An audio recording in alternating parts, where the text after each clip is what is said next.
अपनी सबसे बड़ी जेठानी उर्मिला की बात सुनकर साक्षी तनीषा सिले हुए कपड़ों को ले जा रही होती हैं कि तभी मालती सुशीला खुद ही अपने कपड़े लेने के लिए उनके घर आती हैं। अरे उर्मिला, हमारे कपड़े सिले या नहीं? कल हमें शादी में पहन कर जाने हैं। अरे काकी, सिल गए हैं। वही तो देने के लिए आ रही थी। ये लीजिए। मैं तो पहले से ही जानती थी कि तुम पांचों के हाथों में तो सिलाई का जादू है।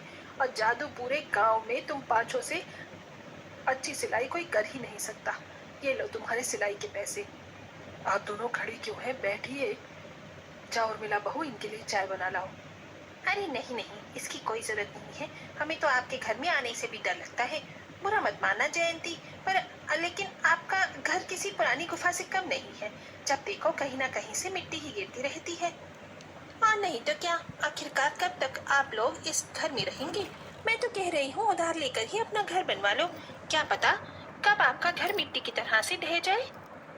इतना कहकर सुशीला और मालती वहां से चली जाती हैं।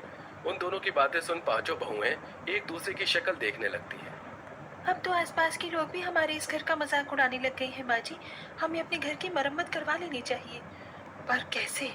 मरम्मत करवाने के लिए आराम से 1-2 लाख रुपए लगेंगे। और क्या हमारे पास इतने पैसे हैं? तुम पांचों सिलाई करके मुश्किल से 500-600 रुपए ही कमा पाती हो। और तुम पांचों के पति कबाड़ी का सामान इकट्ठा करके दिन का 100-200 रुपए। इतने कम पैसों में घर की मरम्मत तो दूर, एक टीन की छत भी नहीं डलेगी।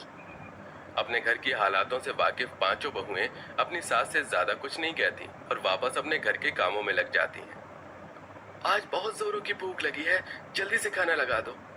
आप लोग हाथ में धो लीजिए, हम तब तक खाना लगाते हैं।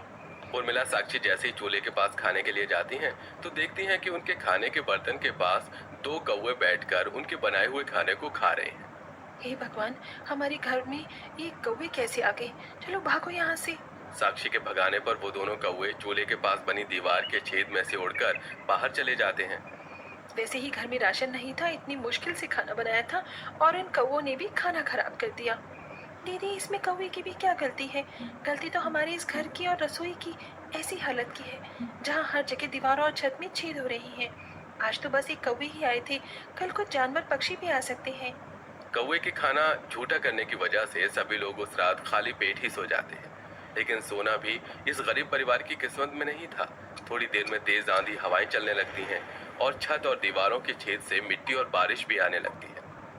हे भगवान, खाना तो हमारे नसीब में ही नहीं था।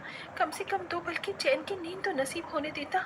कभी कभी तो ऐसा लगता है कि इस घर में रहने से अच्छा कि हम लोग सड़क पर तिरपाल लगा ले।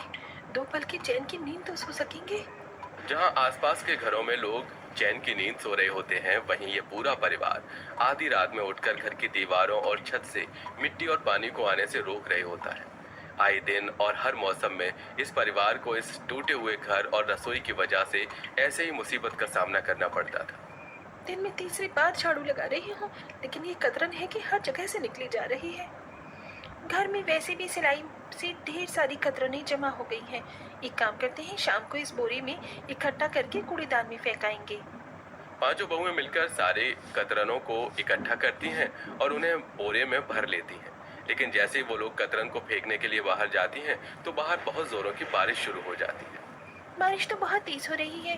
मेरे ख्याल से हमें कल ही जाना चाहिए, वरना अगर रास्ते में कहीं पानी जमा मिल गया तो हमारा आना जाना मुश्किल हो जाएगा।